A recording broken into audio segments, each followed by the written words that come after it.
You know what? Let's do something a little different. Let's cover a game for once. What do you think, Nigel? Come on, you beautiful bastard. You know you wanna. It's only a matter of time before he figures out I'm just a voice in his head.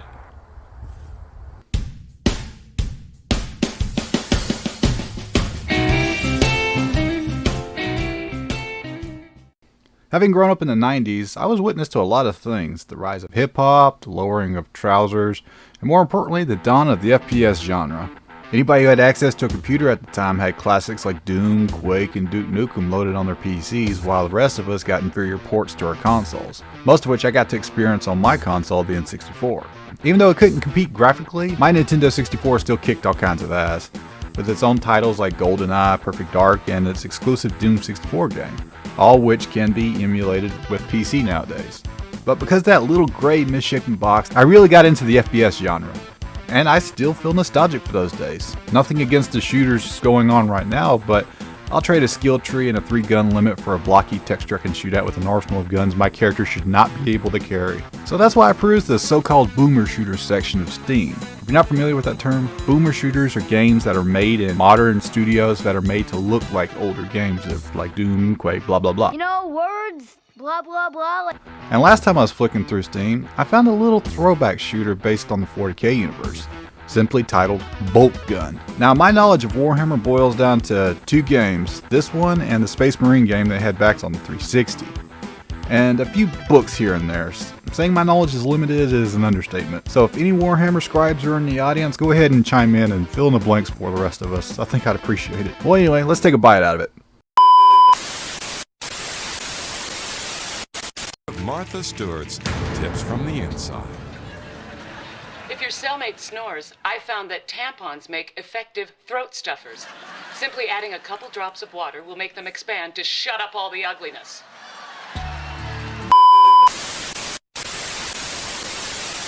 Did you just change the channel, Nigel? Are you sure? Okay.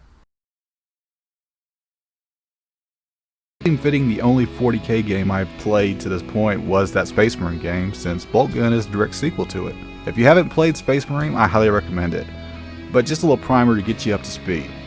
In Space Marine, you played as Marine Captain Titus, leading his 3-man crew on a liberation mission to take back a planet from orc invasion. At that point, it goes tits up when an obvious bad guy does bad things. I mean, look at this dude, you can tell he's up to no good, and opens the gates to the Chaos Realm, further screwing over the inhabitants of the planet, forcing the Marines to switch things into high gear and rip and tear all the way to the credits. Boltgun takes place years later on the same planet with another Space Marine leading the charge. Let's see, what was his name?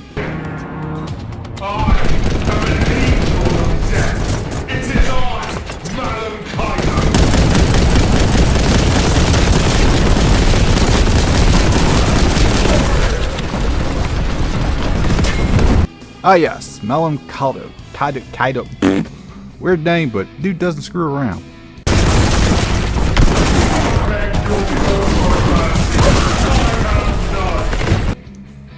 The Inquisition tasked Malum with going to the Forge world from the previous game and track down a rogue tech who's dead set on opening the Chaos Realm like Drogon did. So Malum has to go and stick a couple bolts through his head for his troubles. And that's pretty much it. But in games like this, you don't really need much of a story anywhere. Just like its forebears before it, you really don't need anything other than to shoot bad guys and keep moving from stage to stage as you move across chapter to chapter. In fact, the longest exposition cutscene in the game takes place at the beginning and only lasts about a few minutes. There are 2 others that take in between the 2 chapters. The rest are told in text between stages. Even though there aren't that many, the cutscenes are pretty cool, using a comic book animation with some good looking artwork. And it extends to the environments you'll be stomping around in the game. The stages are rendered in 3D with the enemies being 2-dimensional sprites, just like a good classic shooter should be. And there were times when I stopped to look at the details put into each level. You'll go from forges in the first level to canyons, swamp, which Nigel felt at home in, all the way to cathedrals, mausoleums, and finally a gothic castle, and even a MC Escher looking staircase with portal jump. Now unlike its third-person predecessor with hack-and-slash elements, Boltgun forgoes the hack and slash for more guns than anything else. Because Space Marine, you had a 4-weapon loadout and had to juggle which one you'd carry, but made up for it with a really good melee system so the player could switch between the 2 in combat on the fly. Boltgun is the opposite, with doing away with the weapon limit but limiting melee to a chainsword and a charge attack. It's not better or worse, it's just a different approach to the same awesome gameplay. The variety of weapons don't hurt either.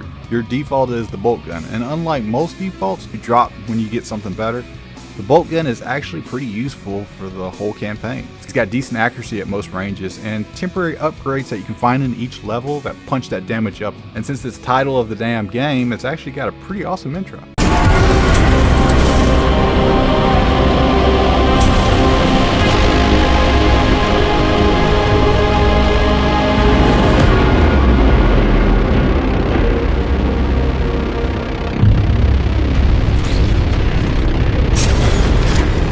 Of course, you have the expected arsenal like a shotgun, plasma gun, and a machine gun. The shotgun needs no explanation, it's just a shotgun. It looks like a Spaz 12 in fact. Now the heavy bolter, on the other hand, is just like it sounds. It's a bolter gun with a lot more oomph in it. The sound the gun makes is satisfying as all hell. It could rock you to sleep.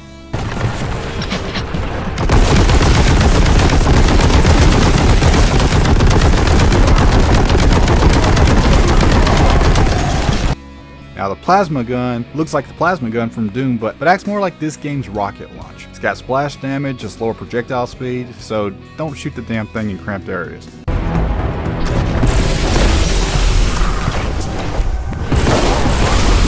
Then you have the second tier weapons with the Vengeance Launcher, Melter Gun, and Valkite Cleaver and Grab Gun. The Vengeance Launcher shoots out explosives that stick to anything and explode after a few seconds.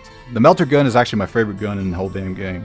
As advertised, it melts anything you point it at, working more like a super shotgun on steroids. The Valkite Cleaver is the simplest of the bunch. It's just a ray gun that goes through ammo like shit through a goose, but has infinite range, cutting clear across most maps. Then there's this game's BFG equivalent, the Grab Gun. This thing can chew through lower ranked bosses in seconds, but you won't be getting your hands on this puppy until the last chapter, which kind of sucks, but makes sense. This is one of the game's strengths. It doles out weapons at a decent pace, shaking things up from time to time. You will be hunting these weapons back down in between chapters, because after each chapter you lose all your weapons and go back to the Boltgun, which is tradition. Doom did it on its original chapter release because it was done through shareware. Most boomer shooters have tried to emulate this in one form or the other. This game has a wide variety of enemies to use all these guns on. It never gets boring. You got your grunts in the shape of the cultists that can vary from bolters, shotgunners, machine gunners, up to the Chaos Marines that are packing heavier guns and armor. And they all vary in class too, like the Terminators with heavy bolters, or the Champions that can charge at you for massive damage. Now the Terminators and the Champions are each capable of upgrading their class in the middle of a fight, healing instantly and increasing their damage if you don't kill them fast enough, forcing you to make them a priority. Then on the other end of the spectrum you got the Horde enemies, like these little goblin motherfuckers I hate with a passion called Nurglings. They don't do much damage and they just seem to get in your way and irritate the living piss out of you. Some spit poison, but their main objective is to hop into frame just as you're about to let off a plasma shot.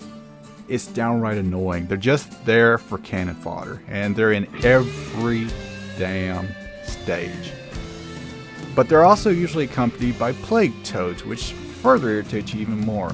They do the same thing as the Nurglings do, but they have more health and only increase with each variant. And then finally you have the demons like the pink and blue horrors that will fire plasma and charge at you. The pink will multiply on death if you don't dismember them right away with the chainsword or with the big gun. Then there's the flamer that shoots out flame projectiles and will burn you if you try to melee it.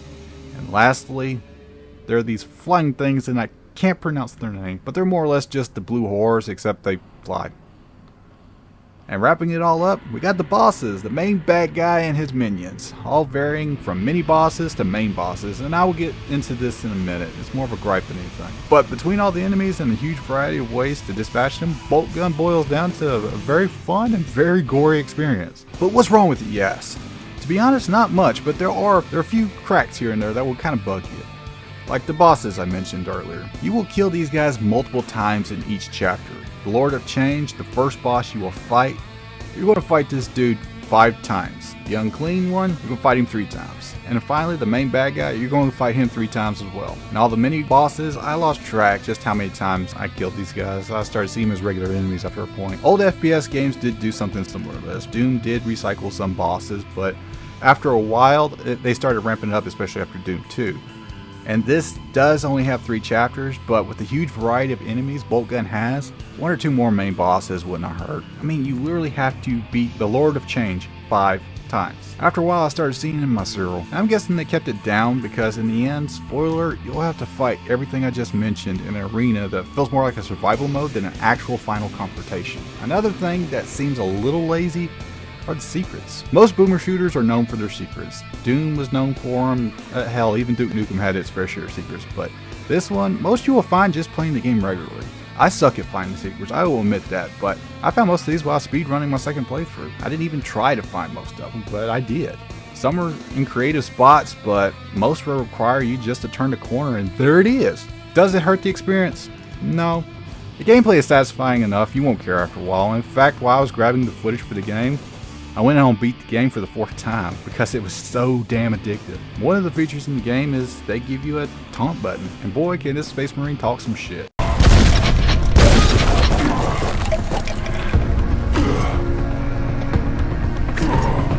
It was at this moment he knew. He fucked up.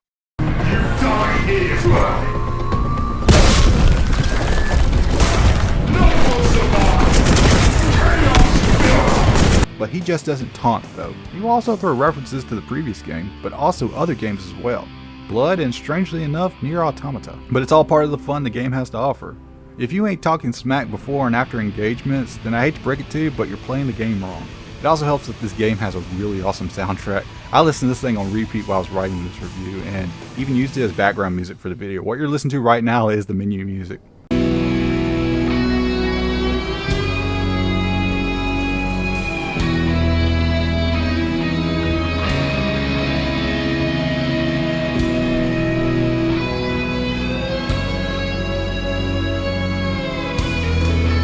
So in conclusion, should you get Boltgun? Hell yeah. If you're into Warhammer, this is a no-brainer. Even if you're not into Warhammer, it doesn't require much knowledge of that universe to get into this game. It is very fun. It will keep you hooked from beginning to end, no problem. But if you play games like this regularly, I recommend cranking that difficulty up. The difficulty is a little misleading because normal feels more like easy and hard feels like normal. That's not a flex or anything. I usually play games on normal. I do play harder games like From Software games. I just got done with Elden Ring. But on this one, I was sailing through on normal and got a decent challenge after I cranked up the difficulty.